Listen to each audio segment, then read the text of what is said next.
Well, this week in Cubs baseball felt like a really, really good movie until the finale. And then it wasn't such a good movie. With that and a lot more coming up on the Setup Man postgame show right now.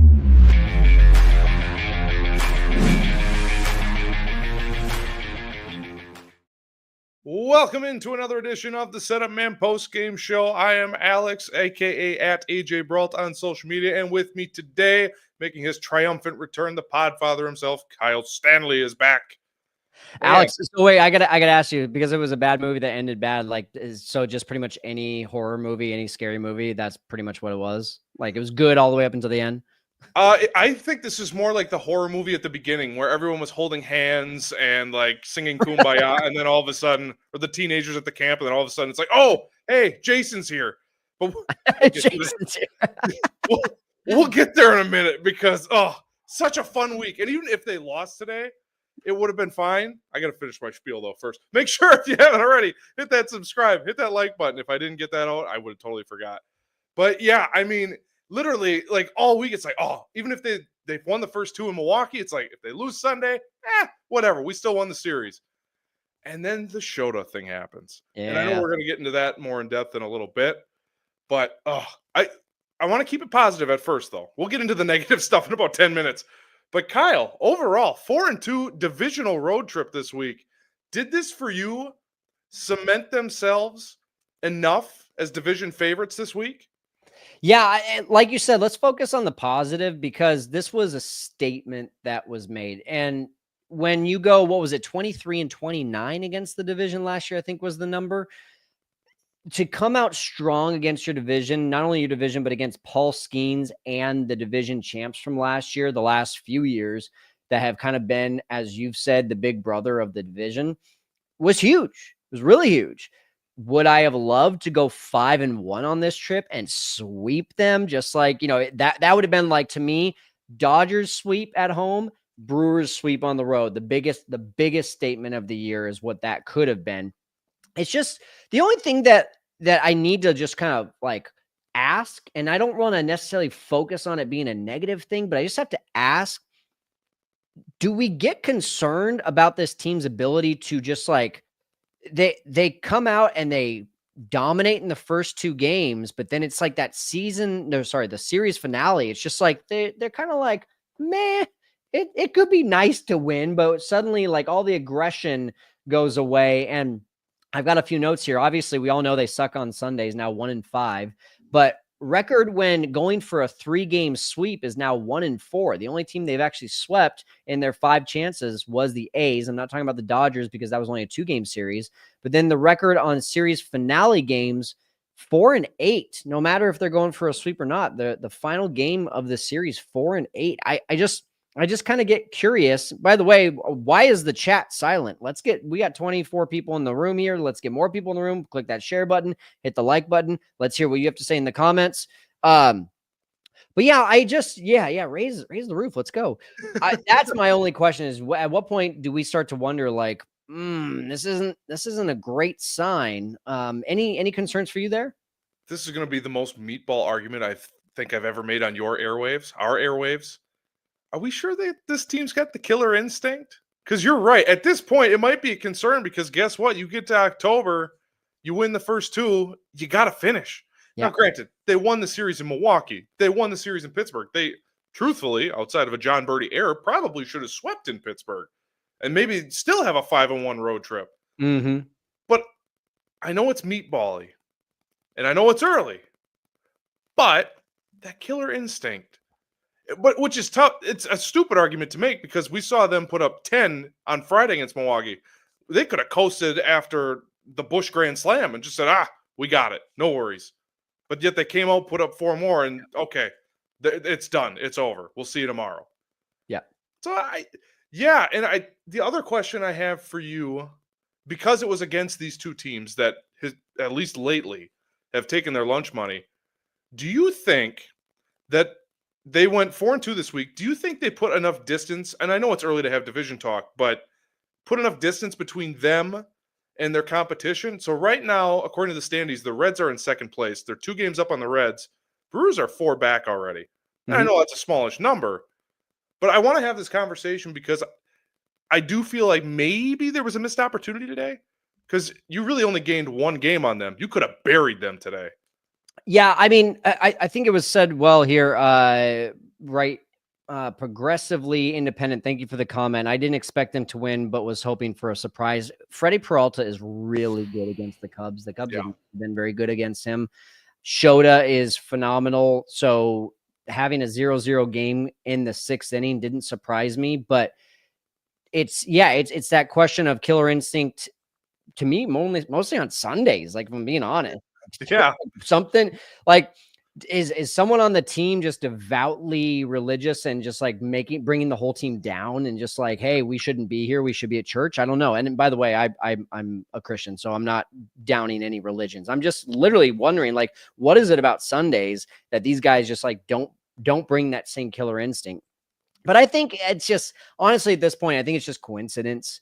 I do think at some point though, like, you have to take the chances that you have, because when you look at April and how good of an April the Cubs had, even if they had just won the series against the A's versus swept the series, like that's a 1-game difference that they come out of April and they were I want to say they were 17-12. They could have been 16-13. And how much different does that feel? 16-13 versus 17-12. So like these start to add up to where it's like, hey, it's just 1 game. But no, I mean, you look back and you say, there was that 3-2 loss to the Diamondbacks when they had a chance to sweep them. There was this 8-7 loss against the Padres when they were up. I think it was, 7-3 or something like that against the Padres on Sunday. It was those kinds of games. You start to look at the overall record and you're like, wow, that actually hurts. So, but overall, man, like this game, just as soon as Pete Crow Armstrong was caught stealing, I was like, ooh, it's going to be that kind of day, huh? Like, we haven't tried to even make a stolen base attempt in over a week. And the one that we do is with our fastest guy and he gets thrown out. Oh boy. And so, yeah, it was just kind of, for me, I was in the same boat. It was like, I wasn't quite sure if we were going to win this one. No, and I didn't expect to. Look, Milwaukee, I mean, you even saw it on McGill's face as he closed out the game. He was screaming, F yeah. And I mean, they wanted this series. Even on Friday, I think it was Sam Olver of Locked On tweeted like, oh, Pat Murphy way overthought this. They wanted that game. They started with an opener, and it didn't go well, but it's like, why not just start with Priester? Because then he came into a dirty inning, and I mean, for us, it was great because it unraveled, and we took the lead and never looked back. But they wanted this series, man. The fact that we took 2 out of 3 was fantastic. I don't want to drag that down because, well, let's have the conversation. There were some injury bugs today. If you didn't catch it, I'm going to start with the one that I think we avoided. So Kyle Tucker had kind of an awkward slide in the 9th inning. He's okay, according to him anyway. So after his awkward slide in the 9th inning, he said, I fell, and I'm quoting here, I fell awkwardly on my right thigh. I didn't feel the greatest, but I'm all right.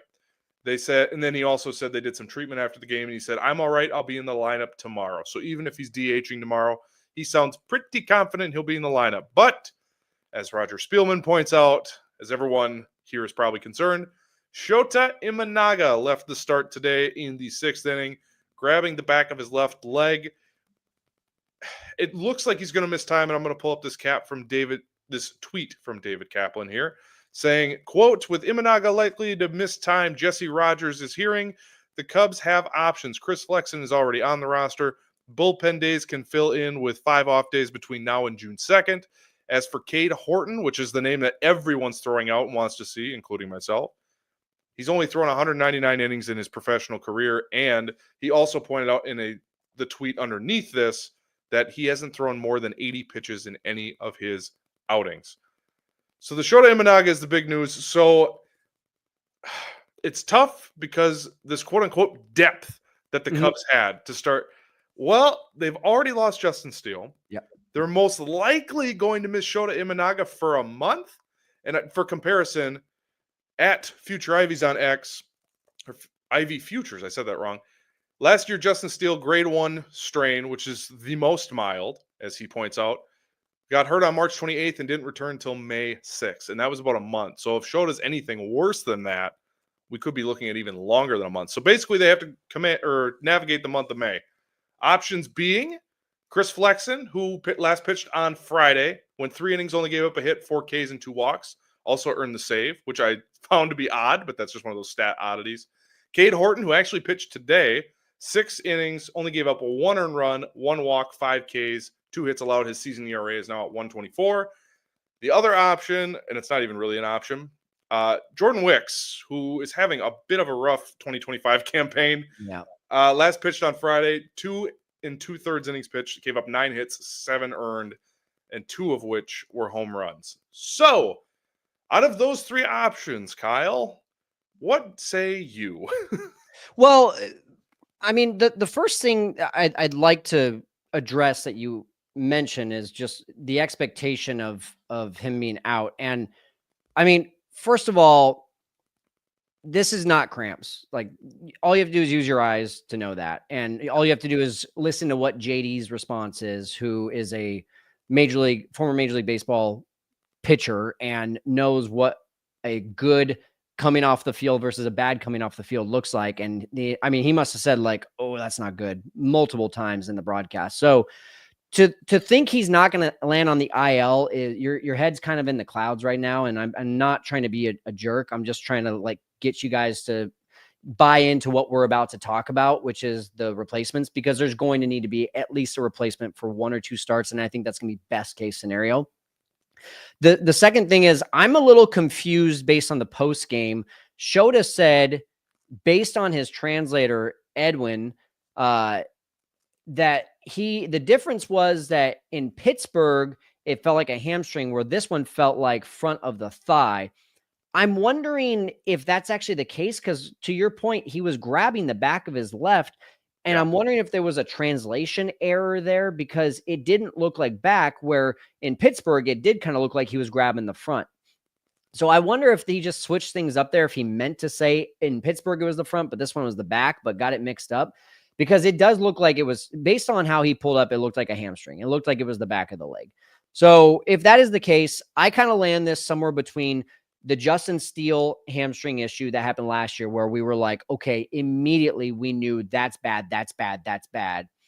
And the cramps from last week, which were like, oh, that could be cramps, that could be not cramps. So my like gut, just based on like how he reacted, is that we're going to be looking at probably like a 2 to 3 week situation here. But I'm not a doctor. I'm not anything like that. I'm just trying to like land it in terms of how it feels. So if we are going for 2 or 3 weeks there, Alex, then to Cap's point, I think we can kind of work through some things. But to me, I know that the Cubs want to be super cautious with Cade Horton.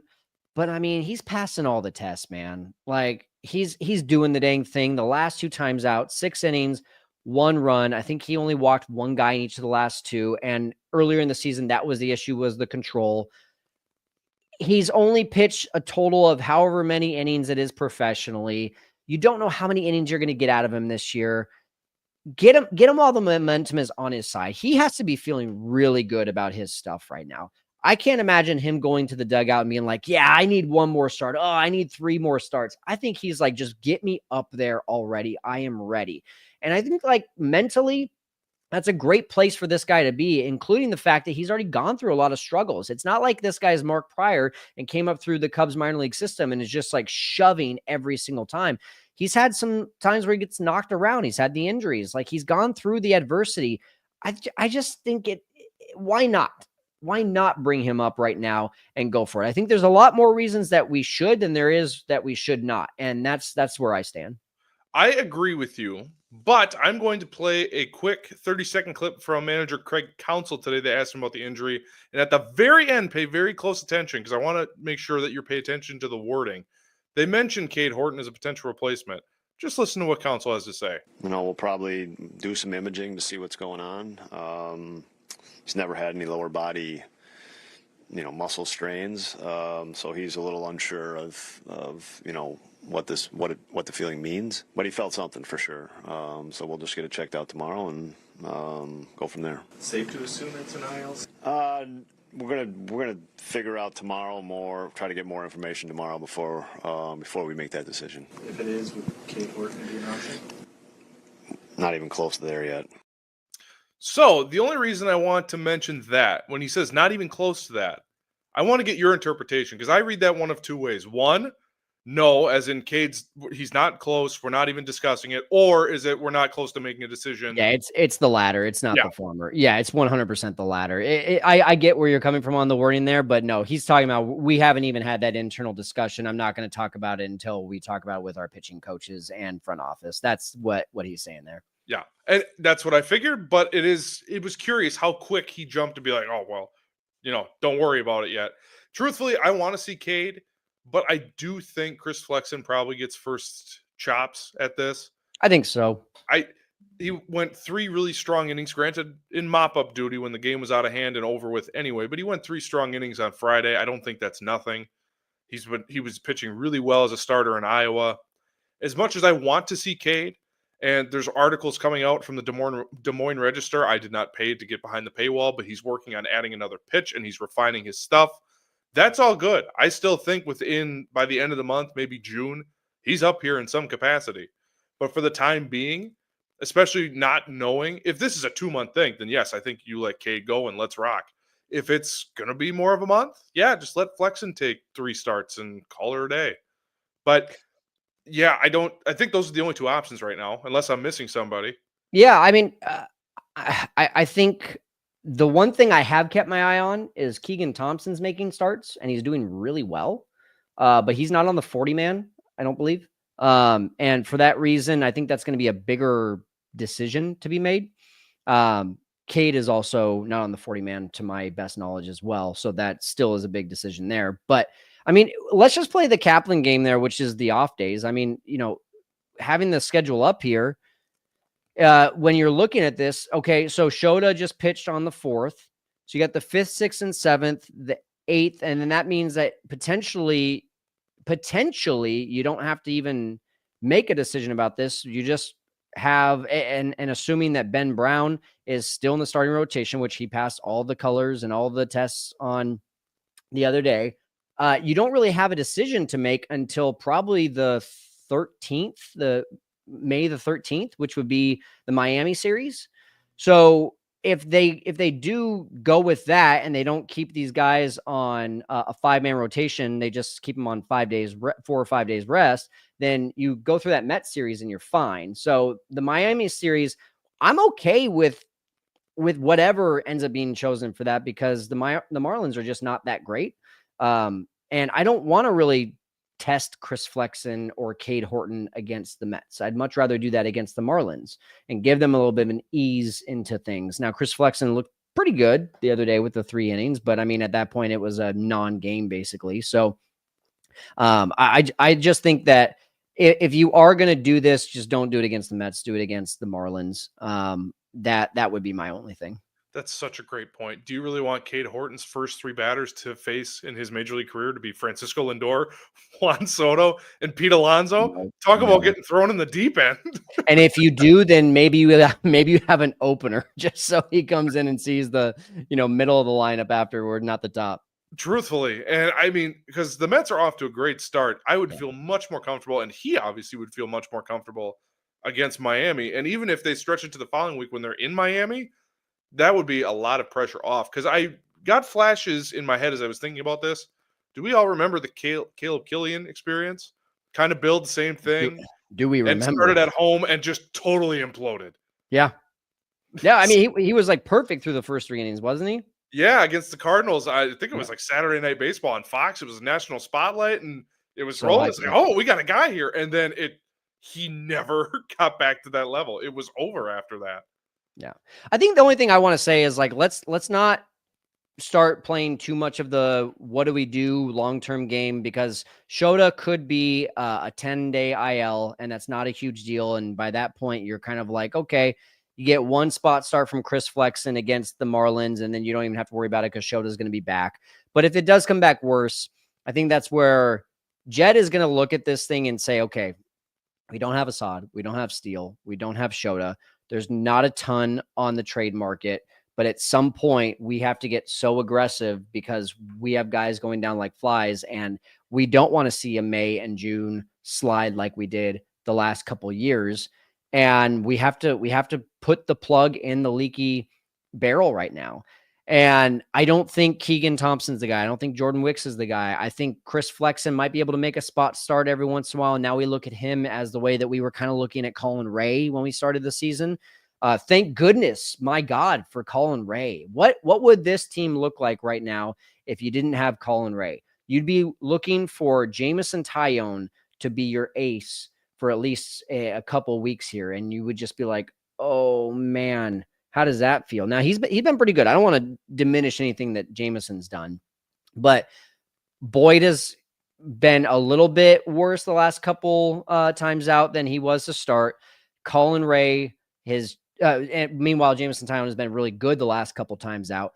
But Colin Ray is just that kind of stabilizer right now to give you the freedom to be like, okay, at least his turn is coming up right now. He feels the way that I can't believe I'm saying it still. He feels like every time he's out there, he's like the Shota of 2025. It's like, this is amazing. He's been unbelievable. And I know Yeah. the Brewers offense isn't like the 27 Yankees or anything, but Still good. he's been unbelievable. And that's such a key point that you brought up. No Steele, no Shota now for who knows how long. No Assad. Even guys like no Brandon Birdsell. Who knows? Maybe that's a guy we're talking about. Connor Noland has been a name that's popped up recently. A lot of, I'm guessing, casual Cub fans don't even know that name, but he's started on a AAA. He could potentially be an option, but he was kind of a roller coaster. I believe he was injured as well. I don't know a ton about him. But, yeah, they're starting to run out of options, though, because they've been battling injuries throughout the organization. So, kind of a big picture question for you. Should this team, and I don't want to have an ownership conversation, but should they have done more, even for lower level starters, more Colin Rays essentially? Well, but that's what I think they did, man. Like, I think we all have to look at this and put it in perspective of like, we bitched and moaned about Colin Ray. We were like, oh, cool, Chris Flexen. Oh, cool, Brad Keller. Like, this is why you make all of these low risk, high reward decisions if you're Jed, because you're waiting around. And I'm not defending necessarily the fact that he didn't go out and make that risky move for like Jesus Luzardo, or put up a big package for Pablo Lopez, or get the, I don't know, whatever it ended up being for Flaherty over there. They ended up going back to Detroit. I'm not saying he should not have done those things. I think he needed to be more aggressive with those things as well. But when you make those lower end moves and they have this high payoff, Chris Flexen, like he went out and threw 3 shutout innings on top of the fact that he had a mid-1 ERA through 29 plus innings in the minor leagues. This guy could be a big piece. And we all kind of roll our eyes when we say that, but that's what we were saying about Colin Ray too. Like, he could be a big piece if he gets the chances, and he's done just that. So you have to have like this balance of going after the high end guys, getting some middle guys like a Matthew Boyd, and then also getting just a ton of those just high reward, low risk kind of guys. And what I mean by high reward is just they contribute at least some quality innings over a certain period of time to get you to stay above water with your pitching staff. Yeah. The only reason I'm wondering that, because while Matthew Boyd has been wonderful, his track record would suggest he's probably at some point, knock on wood, going to get injured throughout the season. That's just what his history tells us. Right. Shota really hadn't battled any injuries, and then all of a sudden now he's got this. Steele with the forearm stuff, I didn't think he was going to go 162 clean, but they just have a lot of rotation question marks and had those going into the season, more so with injury, not stuff like we know what Steele is. We know what Shota is. We know what Jamison Tyone is. Matthew Boyd, we have no idea, and there's an injury history there. Ben Brown, injury last year. What's that going to bring us? Colin Ray has been a shining light to this rotation. But I do, and I'm not saying they had to go out and pay for guys like Flaherty, but I do wonder, and I know Brad Keller maybe, but also he's been tremendous in the bullpen. I never really thought of him as a starter. Maybe in spring training there was a flash. But overall, I'm just like, and they were probably banking on guys like Wicks, who hasn't panned out to this point. Yeah. And Birdsell even. That's an injury, and that's probably going to be a while. Assad, that we know that's going to take a while. So I'm just asking the question because I think while, yes, they had the depth, they were still relying on a lot of question marks. Well, that would be my only problem with that. Yeah, and my only rebuttal to that is how we can't just make guys up out of nowhere, right? We can't just be like, okay, we should have got more guys. Well, we all got really pissy when Lance Lynn might have been a guy. We all got really pissy when we started to think, oh, wow, are they going to maybe re-sign Kyle Hendricks? And like you look at those things and it's like, okay, the organization is ready to move on and to actually compete. So would that have made you happy at the time? The answer probably is no. And when you actually look at the final picture of what this 40-man roster plus the minor league depth looked like, you look at Javier Saad, Jordan Wicks, Chris Flexen, Cade Horton's about to come up. Colin Ray is your long man and maybe could make some spot starts. This guy, Brandon Birdsell, was minor league pitcher of the year. That's 6 guys. Like, how much deeper do they need to go beyond that? And the answer is, I don't think that they needed to. I don't think that was their responsibility. I think their responsibility was they needed to get one more legit starter. They needed to get a number 2 kind of guy, but they didn't. And that's where this hurts even more, because then you go and you get dominated by Jesus Luzardo last week. You're like, he could have been a Cub.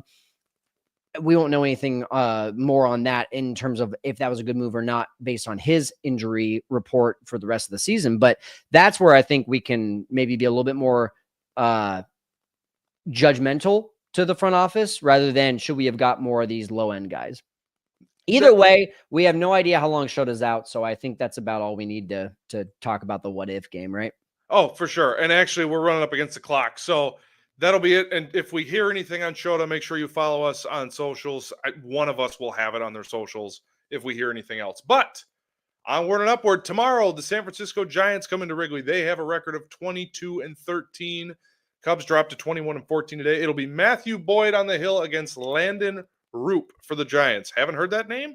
Well, that's because Landon Roop only has 80 innings total in his big league career. His career stats are 3-4 with a 4.15 ERA and only 10 games started. He's never faced the Cubs before, so the Cubs have no idea what they're going into tomorrow outside of film work. As for Matthew Boyd, fun fact, Matthew Boyd has never faced the Giants in his career, which kind of surprised me. So it's a battle of unknowns, which means it's going to be a game of something's got to give. So with that in mind, Kyle, very quickly, anything specific you're looking for with the Giants coming to town this week? Yeah, I mean, they can pitch, and they're pretty much middle of the road when it comes to hitting. And so for that reason, the Cubs have gone up against really good pitchers this year and got dominated, just like with Shota against Freddie Peralta today. And then they've gone up against really good pitchers like Paul Skeens and made them look like they still belong in AAA.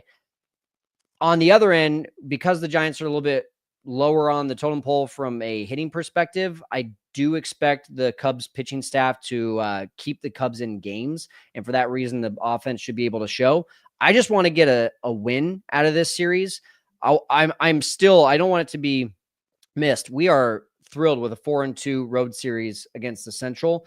Moving forward to this home series, you only have the Giants. If they can just keep this trend of winning every road trip / home trip, that to me would be a beautiful thing for the month of May as we look at the schedule here, because it's 3 against the Giants and it's 3 against the Mets. So this week, man, if we could, I know the Mets look good on paper, but they have had a really easy schedule. And I know I'm jumping ahead past the Giants, but if they could win the series against the Giants and win the series against the Mets, that wouldn't surprise me. But this might be one of those weeks where we're just like, hey, two really, really good teams still might need to be okay with a 3-3 week here. But either way, I think the Giants right now are playing a lot better than they actually are on paper.